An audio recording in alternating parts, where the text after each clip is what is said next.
Hey everybody, and welcome back to Is It Kino, a special goresome foursome edition. I am Simian Jimmy, joined as always by my sister-in-law, Rachael. Well, I'll be double dog damned. And the man who somehow won Rachel's heart, my brother Patchy. Oh, Dom. And a man who cannot podcast with the other dammer, Eggy Eggman Rodriguez. Oh, jeez. Yeah, lots of great Florian catchphrases to throw out there. Listen up. The goresome foursome is here to talk about the Hateful Eight, okay? We thought it'd be appropriate. Basically, when the four of us get together, we like to choose one of our favorite movies and discuss it. So, of course, we started with Rachel's favorite movie, Daphne and Velma. Then we went to Patchy's favorite movie, the Walk Hard, Dewey Cox. And now I guess Rachel gets two. Like me and Eggy got skipped. I got a redo because Velma and Daphne sucked. But you said it was your favorite movie. I said no such thing. And also, it was recently revealed that Eggy does not have a favorite movie. So maybe as we force him to watch our favorite movies, maybe he'll find a favorite movie. Like, did this movie win you over, Eggy? Is this your new favorite film? Well, I thought, listen, what is there to say? It's a Tarantino piece. I mean, truly each one is something special in its own right. But the story, the cinematography, the set, the atmosphere, the costumes, everything really, it was just very captivating, especially considering the above average length of the film. I felt that was very self-explanatory that it had to be good to keep me so engrossed throughout the entire film.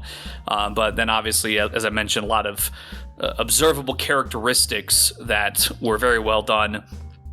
But of course, I expect nothing less from the man who has something to do with feet, and I ain't talking about Mr. Dan Schneider. I'm talking about the other one. Yeah, talk about Taste of Defeat. Go ahead, Rachael. Eggy, had you seen this before? I hadn't. I could give you a little backstory as to why I had not opted to see this film sooner, as a matter of fact. Go for it. So when the film was released, actually just after my birthday in December, that year, I was living in northern Minnesota in an apartment, and I was very engrossed in 4chan still at the time. It waned. Wait, what is that? As time went on. Fortune? Like a fortune teller? Well, I think they predicted a few things. Shout out to Q. But this particular film was posted just every single day, nonstop, due to one particular scene, which I won't spoil. I think I know which one. This particular scene in the film, which involves Samuel L. Jackson in a wintry setting with another man. Basically, people were saying, "Oh my goodness, this is the reaction to the greatest president, Trump, announcing he's going to run." These wokies. There was different terms back then, but people were up in arms. They said, "If you watch this film, you must be a sick, demented freak." At that time, I wasn't too sure, but obviously as the years went by, it became obvious that I was. So, you know what? I was ready to pull up a chair and see what it was all about. That was what kept me at the time. I just didn't want to disappoint these anonymous 4chan users by going against their majority opinion. I wish Jimmy's neighbor JJ was here to describe that scene for us. I can call him in real quick. Oh, he's just always at your house? JJ! I think I heard that must have been the guy who won the Hard Worker Award recently. That was in the news. I think Joe Biden was supposed to come give him a medal, but he didn't. He forgot about it. But, he forgot about something? But I think, if I know JJ, which I heard this new episode of Bazinga Boys today, it sounds like, he ain't with that P. Diddy shenanigans. But that's all I got to say about that. Real quick, before we continue talking about this movie, I want to talk about what's happening this upcoming weekend. We're recording this on the 20th. and it's coming out on Tuesday. We are once again competing in the 48-hour film contest. We're going to have a much smaller crew this time. Not going to make E-Rich drive across the country to be in the movie for 10 seconds. It's going to be like a skeleton crew, but pretty much just me and Eggy. Hopefully the two of you will manage to show up Saturday, right, Patchy and Rachel? We'll see. I mean, yeah, we'll see. Maybe. Saturday'd be the only day, because Friday we got plans and Sunday I got work. That's fine. That works for me. But I imagine ideally neither one of you would like to be in the production. Is that safe to say? Yeah. Yeah, that's fine. I mean, I could be. Okay, so Patchy could be. Keep the lines short if I'm in it. Well, I think just to keep things professional and smooth, since I have 3 cameras anyway, I don't know why we don't utilize that. So I figured just having more cameramen to get lots of angles at the same time means we have to do like shots less often, and we can really get through scenes. So it will be useful, but Eggy might be the only actor in the movie. Maybe that'll make it the truest kino of all. Do you guys have any resources that we should keep in mind when script writing on Friday? Like, can we film in your house? Do you have? Did you guys finally get a dog? Anything? I don't know if you can come here. I guess we have a week to clean. How do you not know? Who do you have to ask permission from, Rachel? I was just thinking about how dirty our house is right now.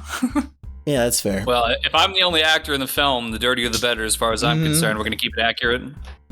And maybe filming indoors is a little bit low budget for some people's taste. So I'm thinking no matter what genre we pull, Eggy's probably just going to be a homeless man. Because there's lots of places and Ames that are former, if not current, homeless camps that we could just go borrow.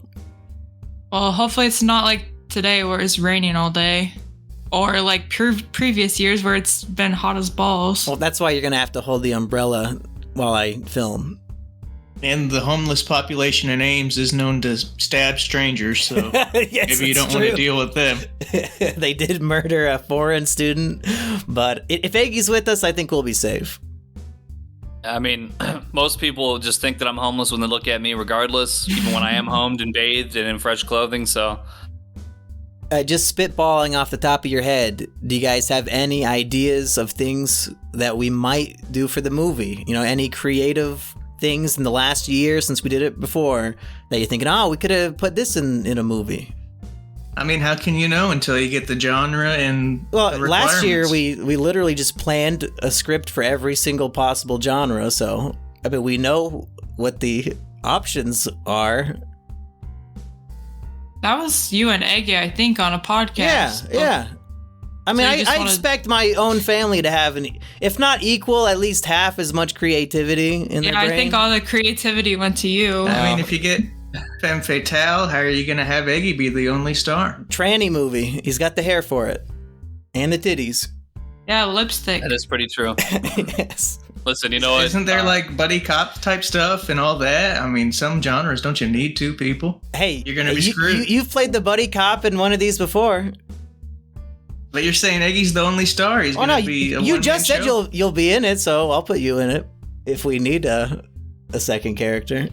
What sucks is they do give us a character with like a specific job, so Eggy might be stuck with that.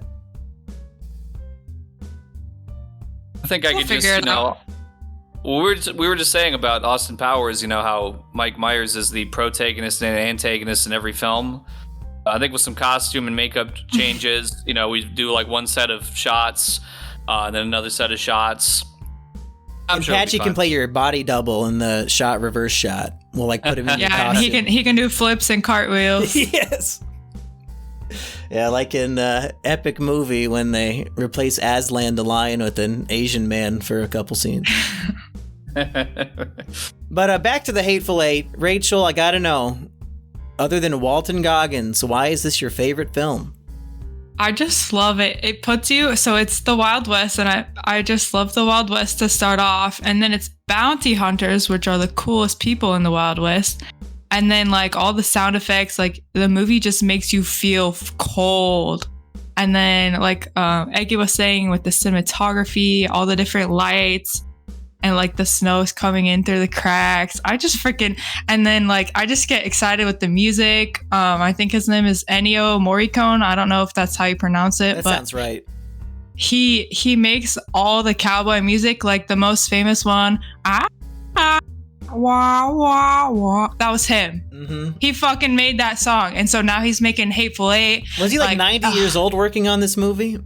Probably. I don't know how old he is, but he's been around forever. But yeah, I get so excited like watching this movie. I love all the characters. There's like so many characters, and I just love it. Well, based on everything you're saying, and I agree with all of your praise, but I think there's one movie you might like a little bit more. You ever heard of this film called Django Unchained? It's the better version of this movie. That's not set in the winter. Can I actually make a claim that this has all been a ruse and this is not her favorite film? What? And there's a movie that she's made me watch probably 20 times more than this one. Which one? A little movie called 16 Candles. Never seen that one. See, that one's good. It is very good. But I watch it at least once a year, and that's how much I watch this movie too. So I don't know. 16 Candles is basically like preloaded into every woman's favorite film. It's kind of like how, like, I don't know, Rocky or something like that would be like immediately relatable and appreciated by a man. I haven't seen Rocky either. I feel like such a fake human. Oh. Do you guys know that Mr. Jimmy here, he's telling me he hasn't seen well, now he's telling me Rocky, he hasn't seen The Godfather. Hey, Patchy hasn't seen The Godfather. Neither have I. Yeah, Eggy. You haven't fucking seen it, Eggy. I'm just saying, I mean, well, see, when I was a child, right, and I lived with either of my grandparents a couple times, and on my father's side, they had a large VHS collection of like all the quote-unquote classics that they would, I don't know, they just kept them around in case they'd have company over, and they would always be like a critically acclaimed film. So I was watching the Can I guess what was in the collection? I'll list off some titles, and you tell me if it was in your family's collection. I'll try to remember. Go ahead. Okay. The Greatest Story Never Told. I do not believe that was in their VHS collection in like 1999. The Europe of the Last Battle. I think probably not. Okay. That one episode of that British sitcom called Guess Who's Back, where it's about Hitler. I don't think they had Hitler-centric films. That's not in your family's classic VHS collection. They had Saving Private Ryan. I remember that because I remember watching that. Never seen that one. I think. Oh my goodness. I haven't seen Schindler's List either. We should watch all these. Because I can't remember like why exactly, because my parents did eventually, like, there was a year where they wouldn't let me watch certain films, but I think I watched Saving Private Ryan pretty quickly after that came to VHS, and I think I watched Spawn, the film, not too long after that came to VHS. And I also maybe that's what it is, that you're like 20 years older than us. Whoa, so that's 20? why you see all these. Eggy, were you there when Cousin Joey turned on Spawn? I don't think so. No, I think I would have remembered. I hadn't seen it, and he turned it on, and I was like, "Wow, this clown is fucking freaky." Yeah, it was good. Probably not the best film to watch at 7 years old, but it is what it is. You know, our family also had a great collection of classic VHS tapes. Bubble Boy, Rat Race, Pokemon, the third movie. Some of them have the potential of being Eggy's favorite movies, so I think we should just skip whatever picks you have and just watch Back to the movies Future? like. No, we should just watch The Adventures of Rocky and Bullwinkle. Listen, hold up. Films like that. I grew up on Rocky and Bullwinkle, as a matter of fact. Have you seen the movie? I had a telemarket, or I don't know, my grandparents bought it off the TV, like by the telephone. It was like the Rocky and Winkle VHS collection. I watched a lot of Rocky and Bullwinkle. I watched Wallace and Gromit films. Oh yeah. I watched, Laurel and Hardy, Buster Keaton. Did you know they're making a new Wallace and Gromit? I remember when they made a new one, like sometime in the last decade, but No, they're making another one. I'm sure it's still a popular franchise. I'm pumped. But you have not seen The Adventures of Rocky and Bullwinkle, starring Robert De Niro. Yeah, the live-action movie with Robert De Niro as the evil boss. That was Supreme Fearless Leader. Yeah, Fearless Leader. I seem to recall when that released. I recently rewatched it and Still holds up. Legitimately gave it 4 out of 5 on Letterboxd. Like one of the funniest movies ever. Keenan and Kel show up as themselves to as part of the road trip. We'll save it for the review. Yeah, I don't want to spoil the adventures of Rocky and Bullwinkle. That movie, and George Costanza plays Boris. It's so good. And I remember when I was logging in on Letterboxd, I saw that Low Res Wonder Bread gave it like half a star. So I called him out on the podcast, like, what the fuck? Like, you're a soulless monster if you don't like this movie. And he said that he based his Letterboxd review on his memory of seeing it as a child. Like, what the fuck? Who the fuck is logging movies that they haven't seen in 15 years? Oh, we got one person on that list, I guess, so far. Yeah, fucking Low-Res is on my shit list until he rewatches Rocky and Bullwinkle. Because I'll make him join us for that episode to prove to him that it's good. Well, I'd like to put in one last Rocky and Bullwinkle related thing before we get back on track here. I did rewatch some of it a few years ago because I was putting together, I ripped a bunch of classic cartoons that were available still on the internet fairly easily at the time. And I made a lot of DVDs of classic cartoons from like the Merry Melodies era, old Popeye cartoons, old Rocky and Bullwinkle cartoons, and things like that. And I was putting them together in a collection in case I ever have a child, because I'm like, listen, this is Kino right here. I don't want that streaming service slop, that AI generated, just garbage. It's got to have some real hand-drawn soul. And so I stacked up a lot of old cartoons on DVDs. Speaking of which, there's Rachel's family watches these old cartoons every year that we could review someday. At Christmas time. Yeah, by any chance are they banned for racism? Is it really your family tradition to watch the banned racist cartoons for Christmas? Me and my brother. I mean, you guys did that over here one time. They're hilarious. Yeah. Well, I mean, I participated in this family event, and yeah, it was delightful. Speaking of which, Patchy, jog my memory. When this movie came out, 2015, we were both still living with our parents.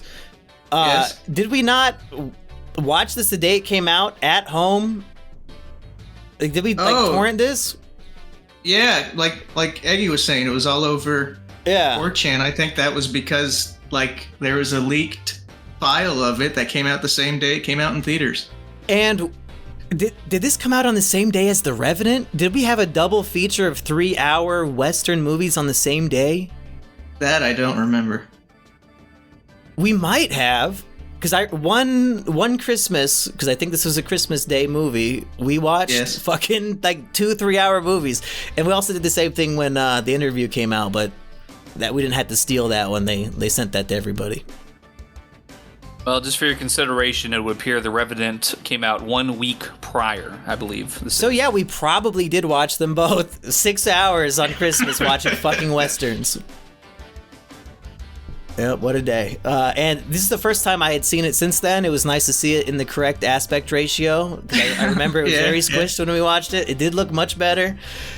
And my consensus opinion, because my opinion is the voice of the people here, is that this is some real B-tier Tarantino. And B is good, okay? Maybe not when we were kids, Patchy, strict A's only household. But for most people, a B is pretty good. And I think that the performances here especially boost it to a B+. But there's just not enough to it. It's a stage play more than a movie. Can it even really be considered a Tarantino film? Well, I mean, yeah, he made it, didn't he? Where are the feet? There's no feet in this movie. It's too cold. Yeah, it's fucking freezing. Oh, there's some feet when the guy... Show me someone's foot getting froze off and all purple and stuff then. The guy who walks in the cold, he's got barefoot. Yeah, you see his the guy who more than his feet. The BBC is barefoot. That's right. In fact, that's probably all ties together. The penis sucking and bare feet. That was like his release valve scene. But to go back on the history of the film, if I am correct in remembering, this film should not even exist. Like, he wrote the screenplay and then it leaked, and then he got pissed and said, I'm canceling the movie. Whoever leaked the screenplay has fucked me. And he's like all depressed. And then like a month later, he said, fuck it, I'm making it anyway. Yeah, I think the actors came together and were like, this script is actually really good. We should still do it. And they're right. It is good. It's just like as the follow-up to Django, which is an action-packed, also 3-hour-long Western that just, I feel like, does everything in this just slightly better. I was a little bit disappointed. Like, if Tarantino's really only going to make 10 movies, and it sounds like he is, the fact that he made 2 Westerns back-to-back, and like the second one was just in a building the whole time, it seems like he should have done something else. He should have made his Star Trek movie that he was going to make. But then Rachel wouldn't have her favorite movie. I know. It's definitely a slow payoff, but I feel like the twist at the end, it's like, what? And I love the repetition too. Like, I know people are like, that's stupid. Like, you have to use 2 nails, 2 pieces of wood. Mm-hmm. Did you guys get the impression that the British guy, who's like the hangman or whatever, was supposed to be Christoph Waltz and was specifically written with him in mind? And I think it's Tim Roth, the actor. It feels like he's doing a Christoph Waltz impression, and it pissed me off. Did anybody else feel that way? I think this was supposed to be a sequel to Django in the really, or like beginning. A prequel, maybe. No, I think a sequel because they're trying to go hunt Django down, the white guy. Well, Christoph Waltz would be dead if it was a sequel. The son or whatever. Leo's son? I don't know what's the old general's son who came to find Samuel Jackson. But I don't know. It might have just been a British guy. I don't know if every British guy is trying to emulate Christoph Waltz. No, just the dialogue was Christoph Waltz-esque, and that's because he was in the 2 previous Tarantino movies, so Tarantino was really in a mindset on how to write this guy effectively, so much so that he won an Oscar in Django. So I feel like he wanted to do a 3-peat with him, and then just at the last second had to get Tim Roth or whoever that was instead. Yeah, but Tim Roth was in several Tarantino movies before. So. I'm not saying he's bad. I'm just saying it pissed me off because it would have been better with Christoph. Like, that's why it's a B instead of an A. I mean, not just that, but it's the essence of this is the B material when it could have been A. Just because you didn't like the actor. I like the actor. It's just the other dude is one of the greatest acting gods. Like, his performance in fucking Bastards is godly. Well, he must have been busy with Alita Battle Angel or something. Yeah, literally. Some dog shit. He has not been in anything good since Django, I don't think. No, Alita, now that's a film I haven't seen, but I remember at the time people on the internet were posting about how she was so kawaii and their new waifu. But I never heard anything since, so those might have just been marketing shills trying to market it to lonely freaks such as myself. I mean, I enjoyed Alita. I did not think Christoph Waltz needed to be in that movie. It was a waste of his talents.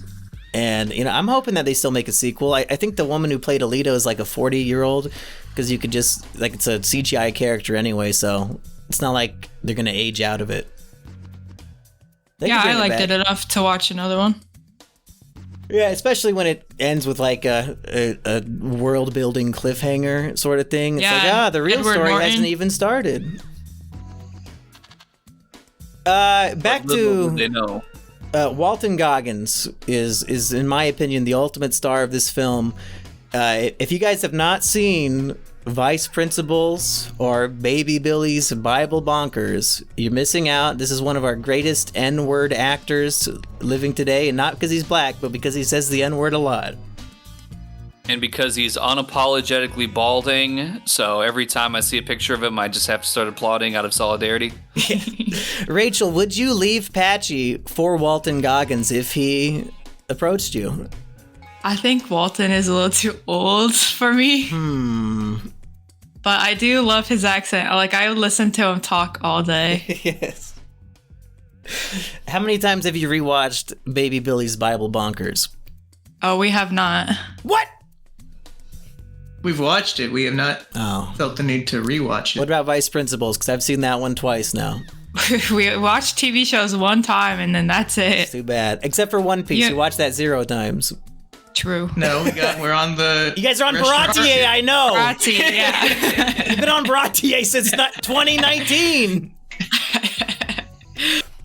We'll get to it. Yeah. We got to watch all of Columbo, and then we got to watch Game of Thrones, apparently, and then we'll get to it. Well, yeah, Apache likes to start TV shows and then stop. So we've watched the first 3 episodes of Game of Thrones, and we'll probably never watch the rest. There's so many Fallout. We almost did that, but I forced him to watch the rest of it. Hey, Goggins is in there. Of course you got to watch it. I know.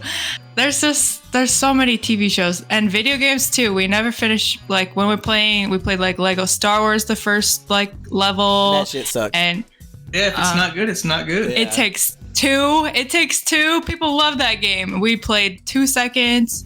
One that I stopped was Portal 2 because for some reason my brain just gets really tired playing that game, and so I don't like that game. But that's for most people of it's like Biggs. Patchy's fault. Yeah. Well, Patchy, why are you such a quitter? You quit out on getting a dog. You quit out on Game of Thrones. Is there anything you'll actually do? If it's not good, it's not good. I finish good things all the time. You guys are going to go get a cat. That'd be good. Cats can take care of themselves. Dogs, you got to be home to take them outside. I agree. I think my 4 cats are about as difficult as 1 dog would be. Does anybody have anything else we must discuss from this movie before we forget? Like, do we need to dive into the dick sucking scene at all? Like, it's I think big black dingus. It feels inappropriate to call this autofellatio, considering it's the exact opposite. But like the idea of, okay, I'm Sam Jackson. I'm like this famous black bounty hunter guy, and here is a Civil War general from the South. Now the war is over. He's a decrepit old man, and I just so happened to force his son to suck my big black dingus, and I'm going to say this to him to trigger him into attacking me so I can legally shoot back and kill him. And it's just like, we get it. Like, Southern people during the Civil War were racist. Like, why are we celebrating this for 20 minutes in the movie? Like, I made your white son suck my black dick, you racist. We have to celebrate black people and women. That lady, even though she got captured, Daisy McGonagall, she was still in a gang. She was killing people. She had a $10,000 bounty. Black men and women, rise up. Did this story really happen, though? Or was it like Walton Goggins was saying, that he's just making it up to rile up the general? Oh, no, it was real. They Make sure you tell me the Lincoln letter was fake. Exactly. That's what I'm saying. Yeah. They filmed it. Honestly, I'm going to say this, because like I said, people were so riled up about it. They said, oh, don't give your money to these freaks, these perverts. In the context of the film, I absolutely found it too fantastic. It's so funny. Which for us people out there, that doesn't mean like good. Okay, it means it's beyond belief. Like it's too improbable. Like barefoot walking in freezing mountains for like miles, and there's no complications. And all of a sudden, and also, I hate to get scientific, but listen, you know what? I live in Minnesota, and I'll just say, I'm not putting myself in this position. If a man were to hypothetically receive a certain act with a mouth in a very cold weather, you're putting yourself at risk for getting yourself frozen up. Well, how's he walking? They didn't have cars or whatever. Is your dick made of metal? It's gonna be like a Christmas story. Yeah, His tongue gets stuck. He's gonna walk back. Okay, he's gonna walk back with a appendage, all in the frozen tundra. Listen, the same thing in the trenches. You had to keep your feet dry because it's just moisture can create problems. Okay, but anyways, I found in the context of the film, it all seemed very improbable, and that it was because obviously we know that general was admittedly responsible for killing a lot of black prisoners or black soldiers or whatever that were basically not a threat. Whatever the case was, it was essentially very one-sided, and they were all slaughtered when they could have been released or whatever. So I think we know that to be true, allegedly, because it was observed by Samuel Jackson's character and then admitted by the Southern general that, oh yeah, we got him. So I think that because without him knowing the fate of his son, anything could have been possible. He'd been sitting there, he'd witnessed a horrible thing happen prior to the arrival of this cast. Who knows where his head is at? I'm sure he's unstable. He's there in the middle of a blizzard with strangers who are murderers and all these things. I think that he was susceptible to something that would provoke him, and that provocation then gave Samuel Jackson's character a legal wherewithal to get revenge for the previous war crime that was confirmed to have happened. So yeah, after watching the film, I don't believe that scene was true in the universe of the film. I think it was provocation. Yeah, I'm inclined to believe that it was a story he made up, but unlike the Lincoln letter, you know, it's not like when he talks about the Lincoln letter, it shows us a flashback to Lincoln writing it, but like they literally show this whole scene play out, and it's not like in grayscale or nothing. It's just filmed like anything else in the movie, so it's kind of 50-50, I guess. I don't know.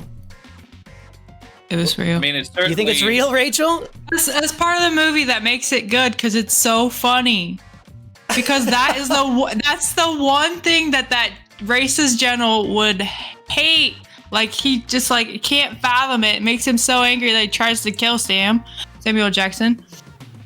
So, it's just so funny. I was laughing my ass off. I mean, I'm not going to take that away from you. It is very funny. But if I'm in a situation where pretty much I'm going to die anyway, like either frostbite or this dude's going to shoot me in the head, and he wants me to put his penis inside of my mouth, I've got nothing to lose. You're chomping that thing off. Just like Samuel L. Jackson said, you ain't never been that cold. Yeah, he was convincing. Maybe he's serious. Maybe. Let us know in the comments what you think. Any other mysteries we should solve? How about Channing Tatum showing up 2.5 hours into the movie? Was that good? He was in the basement. Yep. And then it's like Back to the Future Part 2. You get to see the same shots of the movie from a different perspective. Yeah, that was cool. I love the flashback. That's another thing that makes this movie great. Do they have a flashback in Django? No. Yeah, to him and Hilda. Him and his wife running away. What, are they just dancing? No, they're getting like marked on their face with the burn. Well, did Quentin Tarantino narrate it? He says the N-word at the end of the movie. In an Australian accent. But yeah, that was weird. He gets blown up by dynamite. I did think it was very strange that 2 hours into the movie, he introduces a voiceover narration to explain that things. Part's a little weird. And he's explaining literally what is happening on screen. Like, then they walked out to the barn. It's like, dude, just show it. Why are you narrating? You didn't do this at the beginning. But I guess it's just Tarantino doesn't give a fuck. Like, he knows he can do anything. He needed to be in the movie as well, so he had to do something. No, he had to narrate the part where Daisy's got a secret. You can't show the secret on screen happening. How are you going to know I mean, you can just flash back to it, and then, well, I guess, no, because... You can't show Daisy seeing something happening if you can't see it yourself. You definitely can. I mean, if you have respect for the audience, you can show things visually. No, because if you show the whole room, then you know who poisoned the coffee. You can't show like a shadowy figure poisoning the coffee. That's what they would do in One Piece. That'd be stupid. They do silhouettes every fucking chapter.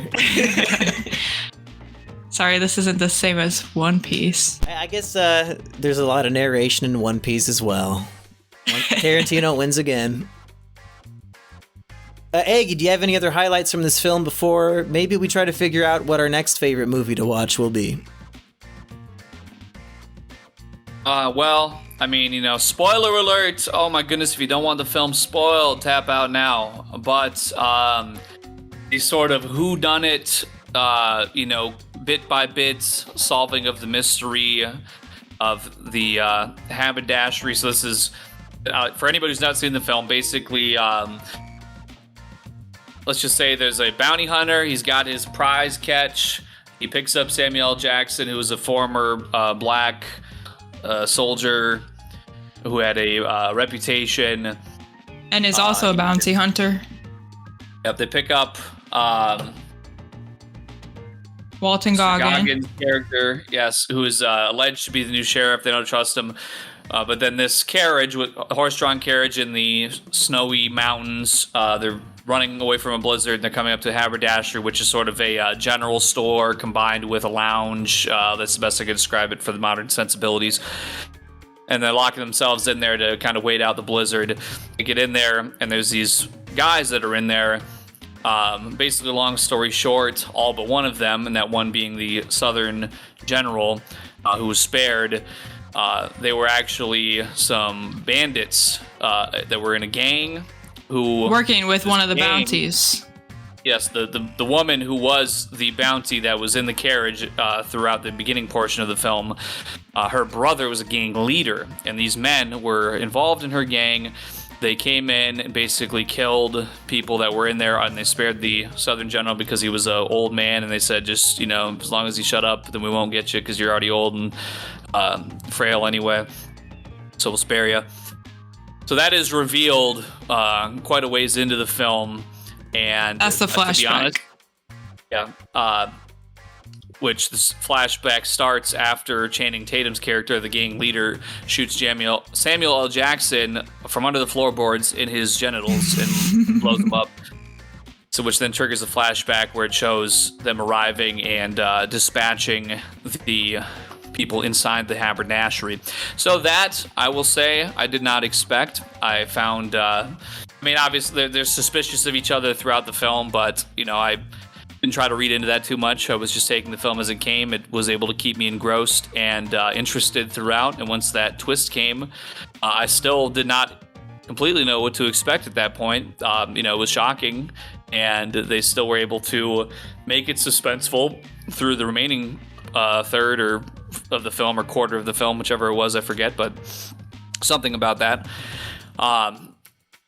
So yeah, that was it was definitely a twist I didn't expect, and it really kind of rehooked me in for that last bit of the film. Kept me on the edge of my seat, and I don't get that very often, or as often as I'd like. So this film does definitely, even if it's inferior in Tarantino's league, I think that it definitely is worth a watch. And even if I just spoiled it for you, sorry. Hopefully, make Jimmy put a timestamp. So as I was saying, now that the spoilers are complete, I was not disappointed in this film. Although compared to Django, yes, I will agree with Mr. Jimmy that it did not stand up as tall in the Kino Hall of Fame as that did, but for the setting, and yes, it was kind of just around the one set primarily throughout the film, but atmosphere and the writing gave it enough suspense and intrigue that did not take away from the film for me, and I still enjoyed it very much. I'm glad you liked it. That doesn't seem to be the case for Patchy. You don't like this movie, Patchy? I never said that. I just said it's not her favorite movie. He didn't even want to do this podcast. Well, that's typical. He doesn't really want to do anything. Yeah, we've been yawning all day. Yeah. But, amazing dialogue and character performances. I feel like if I saw this as a play, it would be the greatest play experience of my life. And as a movie, give me a little bit more, but still very good. 4 out of 5 on Letterboxd. Go follow Simian Jimmy on Letterboxd, folks, and add all 4 of us. About the fun fact of the movie that everyone always brings up about the guitar. Fucking guitar. Yeah, I pointed that out to Eggy as well when we were watching. But you gotta bring it up when you watch the movie. More importantly, all 4 of us should be added on Pokemon Go. So, So add all of us as a friend on Pokemon Go. Yeah, you need to do that because I have a quest right now of add one friend, and so I need that. Have you added Rachael yet? I'm not friends with Eggy. Oh, well, read out your friend code on the show so people can add you. 1 second. Let me load it up real quick. Does anybody else's phone take like a minute and a half to open Pokemon Go, or is my phone just dog shit? Your phone's about 8 years old. So. People will send me a raid request, like, oh, come join my raid. And then by the time it fucking loads, they're already done. Like, you bastards did not wait for me. Okay, my code is 751167873553. And I'm not saying it again. Who's next? And I'm not going to look up mine right now because it'll take too long to load, so go look at my community tab. It's in there. Let me see if I'm trying to remember how I look this up again. 360062698638. Okay, and Eggy. All right. 22039656830. Okay, that's Pokemon's goes.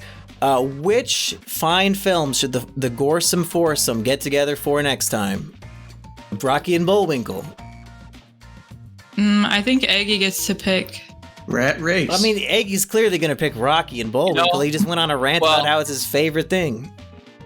We'll see. Could throw a curveball. I haven't seen Rat Race in probably 19 years, and I recall being very fond of that film also. So frankly, maybe it will become my favorite with a rewatch. But it would be something I would put up for a review. I would certainly nominate it. Now, I should point out that in 2018, we did an Is It Kino on Rat Race it was me, Asterios, Kokonos, Asperger, and E-Rich. I think all four of us were in person for it because we were filming our movie at the time. But that was like 6 years ago. So, and this is a whole new crew. People forgot. Yeah, I mean, nobody goes through the archive. Fuck it. I guess we could do it again. We did Twilight twice, I guess. And you did what was that? Black Panther like 4 times in a row. Yeah, I guess we did. So we all agree we're coming back for Rocky and Bullwinkle. I can't wait. I mean, that's fine by me too. But we can do Rat Race. Should we fucking watch The Godfather, Eggy? No. Maybe we should review The Godfather. I mean, we should. That's true. I mean, it would almost be a disservice if I didn't force you to watch it. And I also think we should do something about how you haven't seen True Detective season 1. We could probably review that. Oh, that's another one Patchy stopped watching. What? I'm telling you, Fargo. Isn't it like 6 episodes? He just stops watching them. Well, which Fargo did he give up on? Because some seasons are more quittable than others, but they're all good. I think it was number 2. That's fine. As long as he didn't skip Lester Nygaard, which is still the best they ever did. Is that the first season? That's okay. Yeah, no, we definitely watched that one. Oh my god. Eggy, have you seen Fargo season 1? It's like the greatness of Breaking Bad entirely compressed into 10 episodes. Let me see when that came out. 1 second. I'm gonna guess 2014. Not sure though. It's got Bad Santa. He's basically playing Satan. I can't remember if I watched the whole season. I think I watched because when I was dating a girl back around that, it was in 2015 actually, but we would have, like watch an episode of a show or whatever, maybe a couple episodes after dinner each night. And I think, I remember we watched Mr. Robot, we watched Game of Thrones. I feel like, because we live right by Fargo, so I feel like we watched some of it, but I can't remember if I finished it the whole first season though, but it's been years anyway. As the king of R9K, did you relate to Mr. Robot in any way? I've not seen that show. Well, that Egyptian guy, Rami, he plays an autistic man very well. So I will say in that, it was kind of it was real crazy. Like everything was all like really, it was a high stakes show. Like there was crazy things going on so that wasn't super relatable, but his autism was relatable. So I appreciated that. Is it a better autistic performance than Eddie Redmayne? I am a surgeon. What about Grub and Greg? Is it more autistic than Grub and Greg?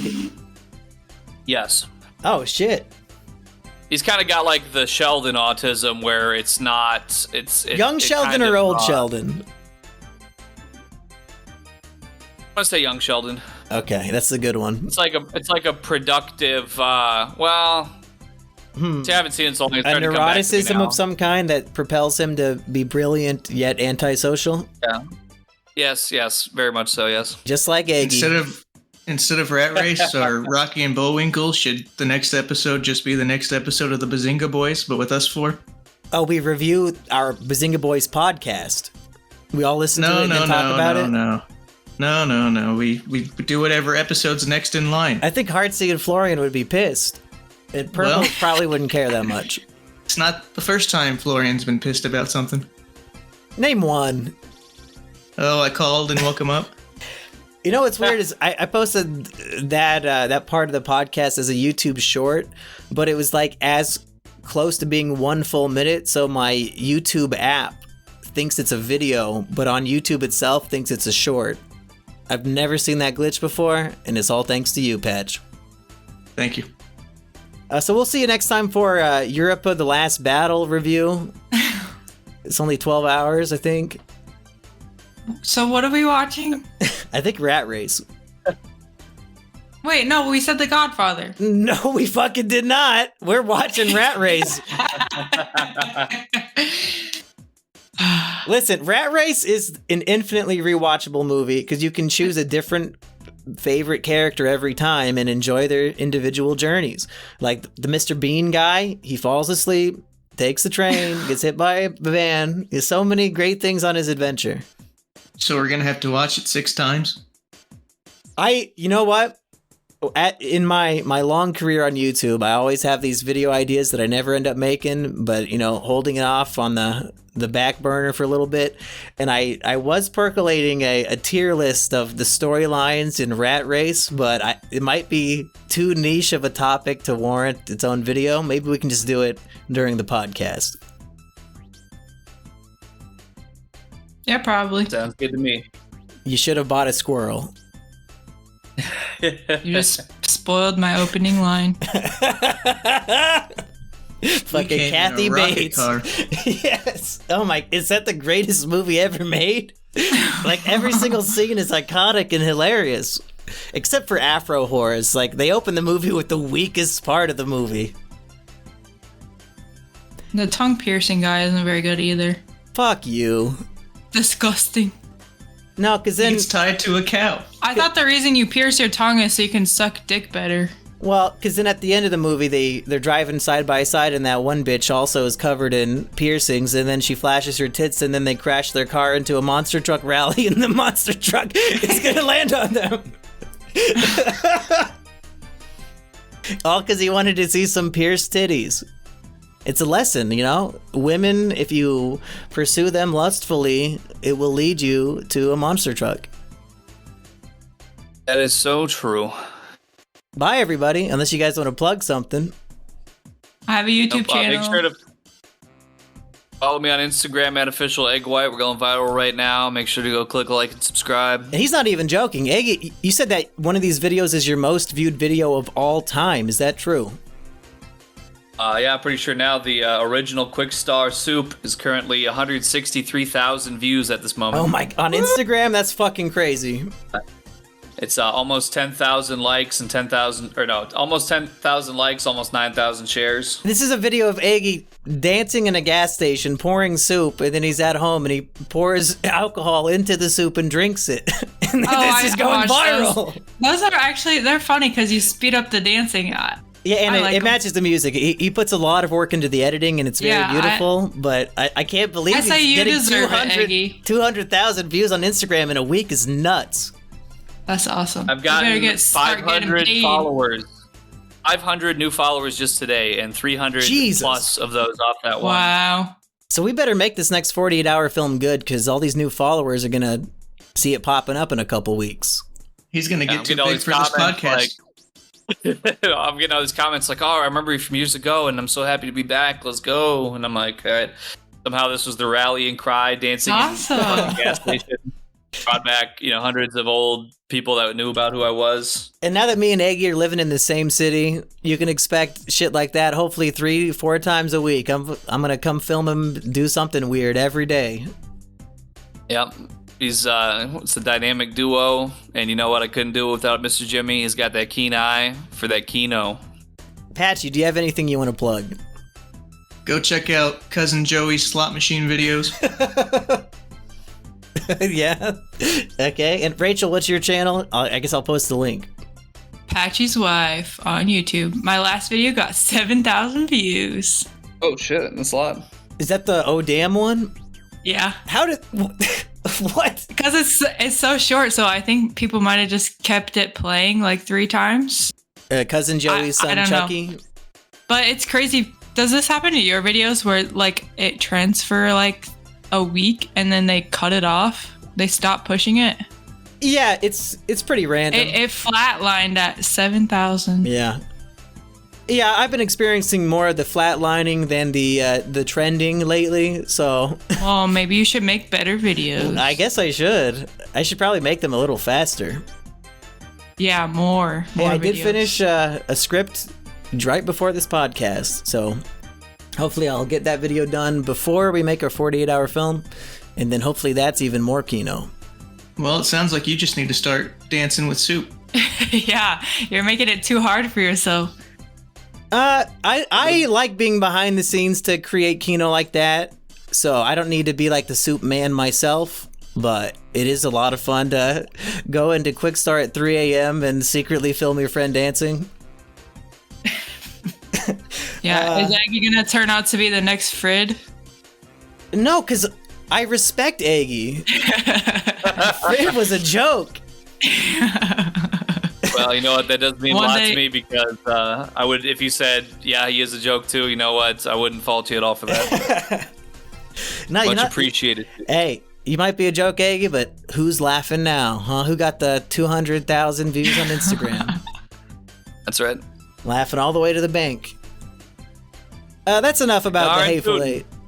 Bye, folks. Peace. Peace. Bye.